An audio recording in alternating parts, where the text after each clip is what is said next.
Welcome to How You Livin', a transformative podcast featuring best-selling author, inspirational speaker, and minister, Dr. Rick Rigsby. And now, Dr. Rick.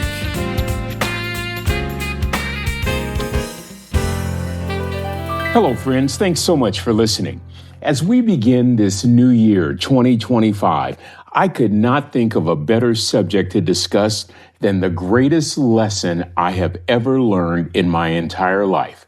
As many of you who listen to these podcasts regularly know, the basis for these episodes, they're rooted in a third grade dropout.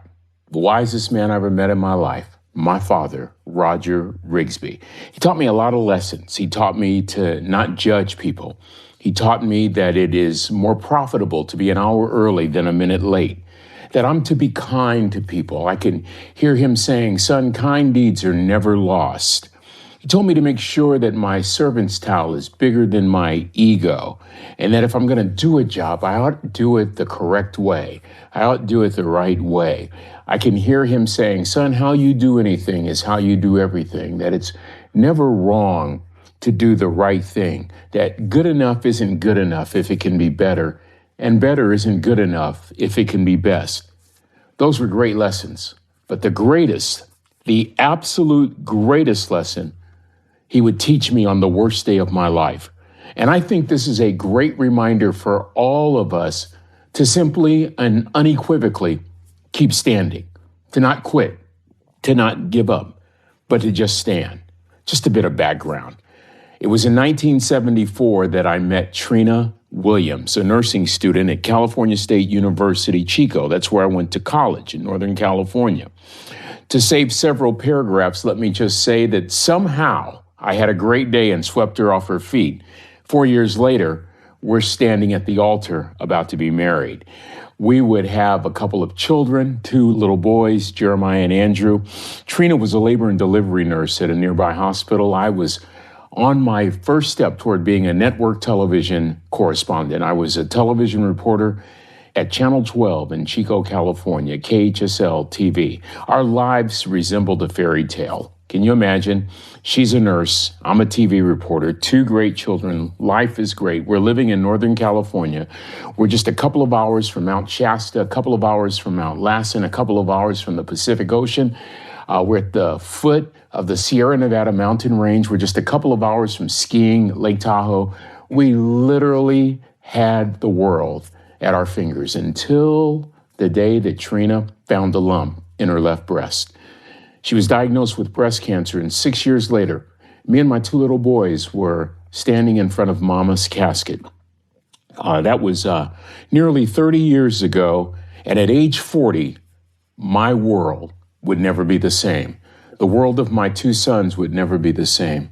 And I can remember very vividly standing in that funeral home in front of that casket, and I just felt like giving up. I turned to my father, the wisest man I'd ever met. He'd been my pillar my entire life.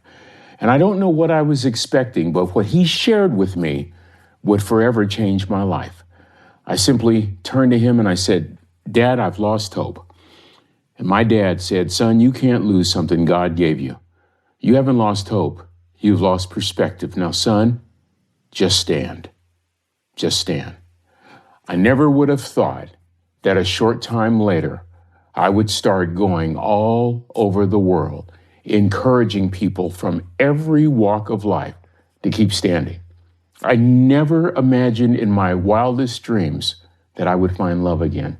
As a matter of fact, I remember right before Trina died, she said the most unselfish thing a wife or a husband could ever say. She said, Ricky, my babies need a mommy, and you need a wife. You're not built to be alone. And I really believe with all my heart, I cannot prove this theologically, but I believe it with all my heart that Trina helped God to handpick Janet. And Janet's first assignment as my new wife was to adopt our little boys. And then we would later have more children.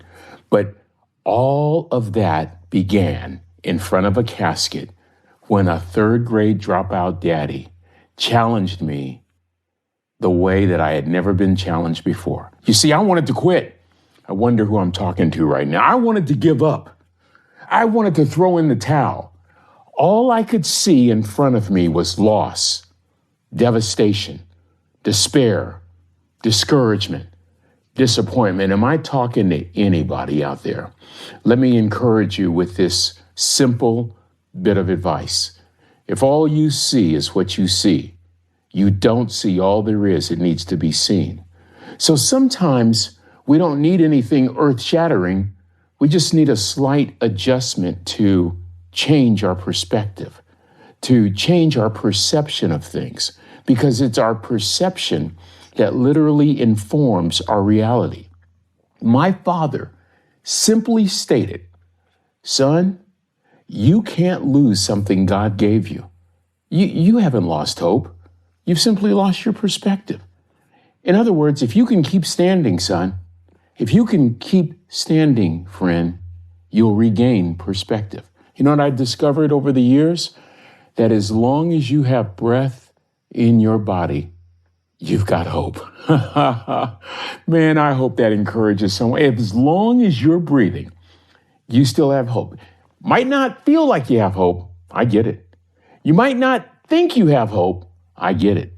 But just because you don't see hope doesn't mean that hope doesn't exist and reside inside of you. I remember once Helen Keller made a very powerful statement. She said, you know what the tragedy is? The tragedy isn't a person who's blind. The tragedy is a person who can see but has no vision.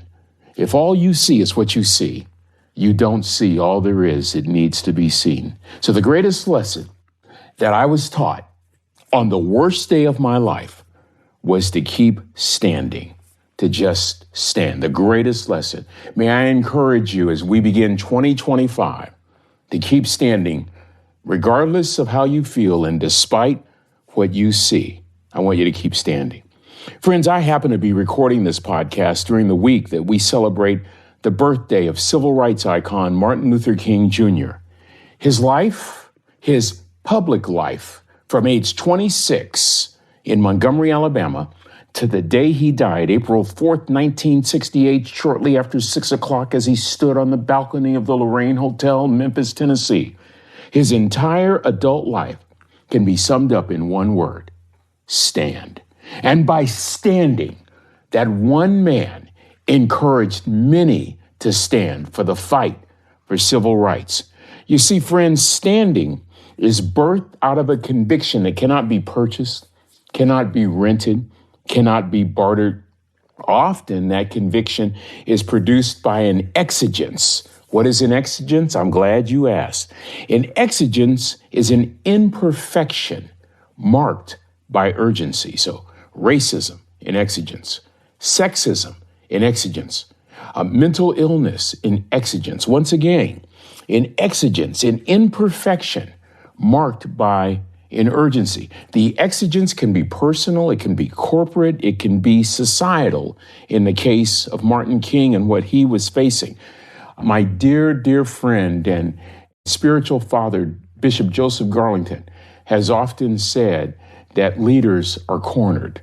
Trust me when I tell you, after studying Martin Luther King and his rhetorical positions, after studying his rhetoric, after studying in detail the Montgomery bus boycott, after doing my dissertation focusing on Birmingham, 1963 as a critical turning point of the civil rights movement, I can clearly, unequivocally say that Martin King was cornered.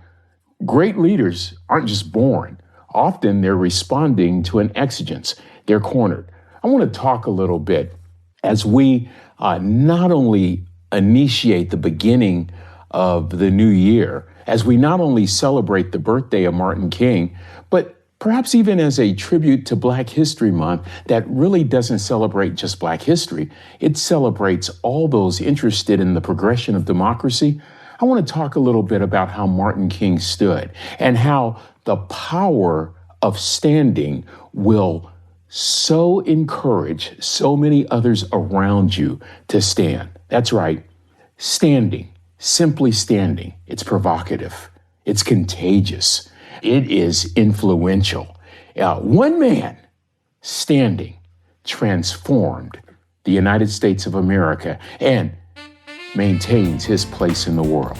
So would you stay with me for a couple more episodes as we talk about standing? Well, that's going to do it for this episode. Until we meet again, this is Dr. Rick, reminding you of the most important question I can ask. How you living? Are you ready to make an impact in your world right now? Do you want to stop existing and start living your best life right now? Dr. Rick wants to give you the first chapter of his best-selling book, Lessons from a Third Grade Dropout, absolutely free. Just go to www.rickrigsby.com/free gift to get the print or audiobook right now. This is thepodcastfactory.com.